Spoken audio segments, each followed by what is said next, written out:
Welcome back. A lot of people, Congressman, are touting the political wins, definitely having a major shift right now when it comes to the oil and gas industry. One, obviously, the president, which was no surprise, rejected the KXL, Keystone Pipeline. But also, you've got the New York Attorney General starting to investigate ExxonMobil about basically hidden information about the impact of climate change and obviously fossil fuels. I want to get to that in a moment. My first question is, report comes out today that, hey, oil might not get back to 80 till 2020. It's going to hover in the 50s for quite some time. You see bad loans out there with banks because they gave so much money to oil companies. Several companies now in the Bakken have filed BK. What does all this mean long term for the state of North Dakota? Well, let's say it's for short term or midterm, you're gonna see more consolidation. That's what happens with the downturn in commodities, and that's, whether we like it or not, that's a natural outcropping. That said, we're still an oil dependent, not just country but globe. We need that fuel. And we're going to have to focus more on volume, probably, if you're going to be successful in the business. That's why there's more efficiencies, it's more productivity, you're seeing more consolidation. And that speaks to the issue of opening up markets so that we can sell more and more of the product at a lower price. But that's kind of my question then. So let's say we lift the oil export ban, which I know you guys have started to do.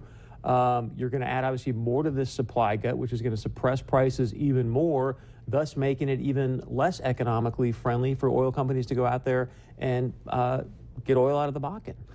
Well, I don't agree. I think that the Bakken is a fairly efficient place, not as efficient as some places. It's not Saudi Arabia, but we have a lot of advantages too. And I would rather that we were producing another 1 million barrels at $50 than half as many barrels at $40. And so, yes, we might suppress global price a little bit, but remember, the global price is higher than the WTI or the domestic price. It's been on average over the last 5 years, $11 higher. I just think innovation and companies figure this stuff out. Markets figure this stuff out, but they can only figure it out. You can only get to true price discovery with access to all of the markets, and why should we be the only country that doesn't have access to all of the markets? Well, we were letting Iran, so I guess let's talk about, though, this New York Attorney General investigation into ExxonMobil. They're saying, hey, this could be similar to what happened with tobacco. Tobacco to pay out, hundreds of millions of dollars because of quote-unquote hidden information they had. Does this go anywhere, and if so, why or why not? I don't know enough of the facts or what evidence there is to support this one way or another.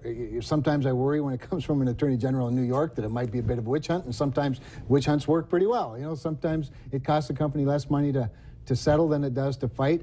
I just don't know enough about the facts. Anything like this obviously creates a little bit of a black eye for the industry at large. But people aren't going to stop driving their cars. They're not going to stop getting in airplanes. Air Force One is not going to fly on a solar panel. We need energy. It is a leading indicator of our economy, and frankly, it's been one of the greatest gifts, probably the greatest gift to the American economy and our recovery that we're currently experiencing. So.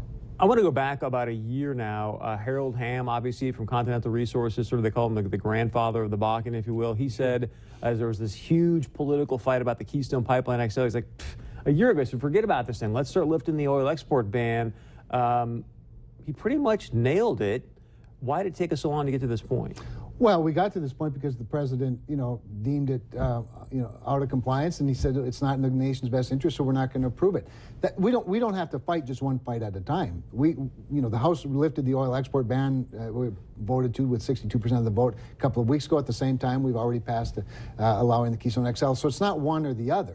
I would agree with Harold in this sense that lifting the oil export ban today is more politically viable. It's more advantageous economically, and I think it's a much higher priority than continuing the fight with a president who's clearly dug his heels in on the Keystone XL. So to me, it's time to move on until we have a different president. He's also dug his heels in on climate change. Interesting piece came out today about the EPA Clean Power Plan, and this is from a health official in the state of North Dakota. He said, look, these federal rules for coal-fired power plants could, and I quote, gut our economy in North Dakota.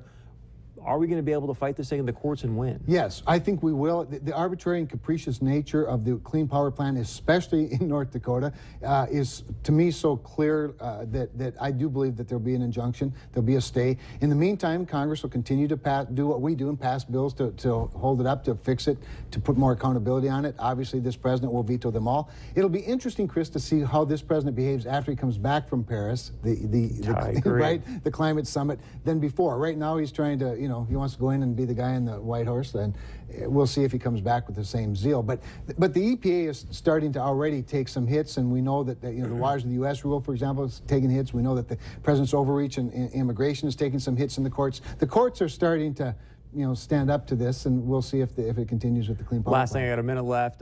Today, former Secretary of Ag, North Dakota Governor Ed Schaefer announces the interim president up at UND. I think it's fantastic. There's a lot of messes up there right now. Your thoughts on it? Well, I think he's the perfect fit, and in fact, I would like to see him be the permanent. If we can't make him chancellor, let's at least give him one at a time. I'll never forget when I was on his cabinet when he vetoed the higher ed budget.